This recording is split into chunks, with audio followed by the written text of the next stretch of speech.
সম্মানিত উপস্থিতি, বাকি নামাজ শেষে কমিটির সদস্যরা বসে যাবেন।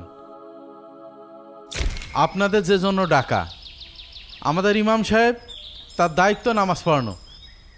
সে নামাজ পড়াবে, কিন্তু সে একটা দোকান দিয়েছে। তা ভালো দোকান দিলেও হয়, দিয়েছে নাপিতির দোকান।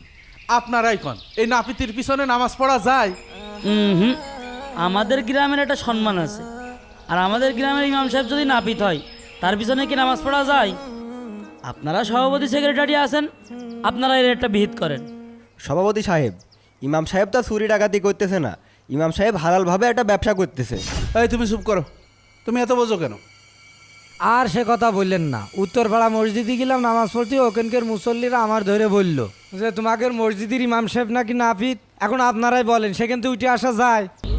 সভাপতি সাহেব, ওই ইমাম সাহেবের নাপিতির দোকানের জায়গাটা আপনি খালি করেন, আমি ওই জায়গায় মার্কেট করব। আচ্ছা ঠিক আছে।